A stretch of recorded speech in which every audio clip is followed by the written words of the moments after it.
His wife said, "His presence irritates me. I wish he'd disappear forever." And he disappeared. What he left behind makes her scream. "Honestly, his presence irritates me. I wish he would just disappear forever so I can finally be with you." Those were the words Lauren Miller whispered to her lover on the phone, her laughter sharp enough to cut glass. Unaware that her devoted husband of 5 years was standing in the hallway, hearing her betrayal.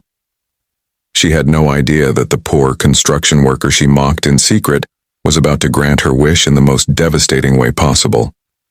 What happened next will make you question everything you think you know about love, betrayal, and the price of taking someone's devotion for granted.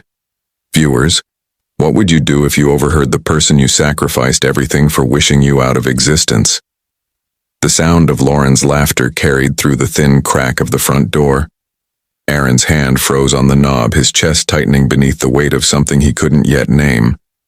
He leaned closer, the grit of the day from the construction site still clinging to his boots, and caught the sharp edge of her voice. "Honestly, his presence irritates me. He doesn't even realize how small he is compared to you. I wish he'd just disappear forever." The words slid into him like a blade. His breath caught, his throat closed. On the other side of the door, Lauren's tone softened into a giggle, light and playful, the kind of sound he hadn't heard directed at him in years. Each laugh peeled away the remaining comfort of their 5-year marriage. Aaron stayed still, rooted in the silence of the porch. She went on, speaking in hushed, breathy fragments. The name slipped once, a man he'd never met, but had heard of through her passing remarks.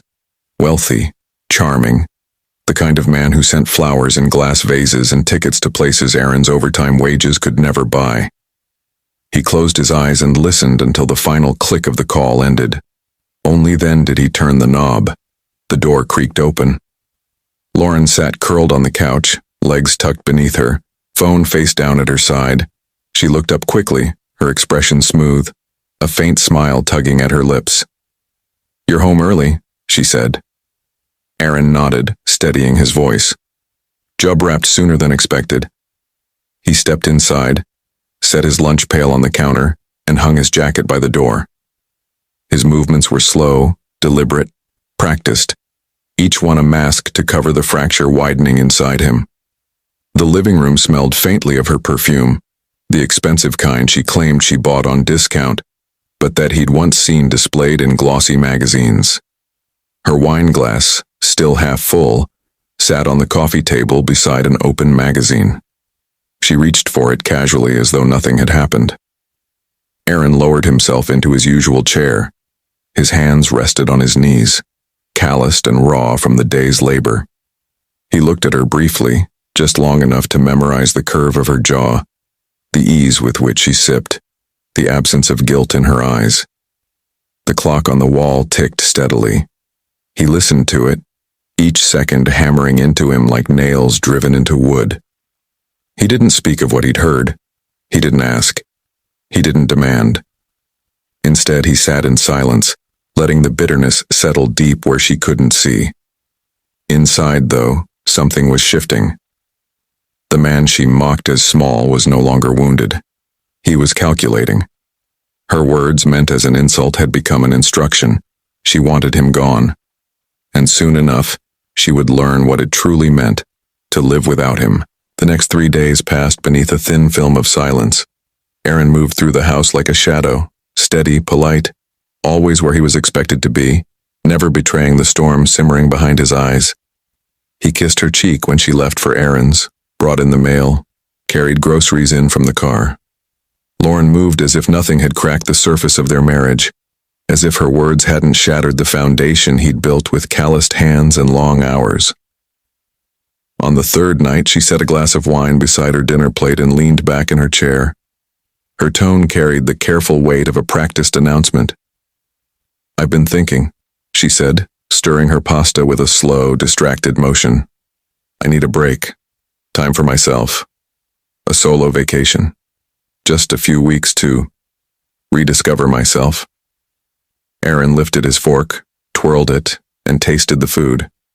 He chewed slowly, his face unreadable in the amber glow of the dining room light. How long? He asked.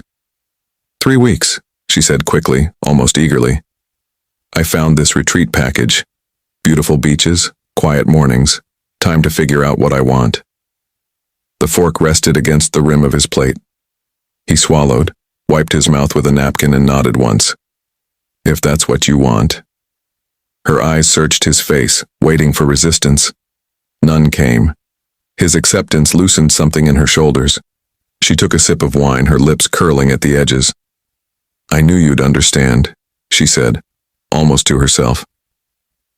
Aaron finished his meal in silence, excused himself, and went upstairs to shower. The water beat against his skin, hot and relentless, but did nothing to wash away the memory of her laughter or the words she had spoken into that phone. His chest ached, but beneath the ache was resolve, hardening into something sharp and immovable. The following week moved swiftly. Lauren hummed as she packed new clothes into her suitcase, shopping bags lined up along the bedroom wall. Aaron carried them to the trunk without complaint, folding shirts with careful precision when she asked for help. He drove the silver sedan he had bought for her 2 years earlier, its interior still smelling faintly of leather conditioner. Lauren sat in the passenger seat, scrolling through her phone, humming under her breath.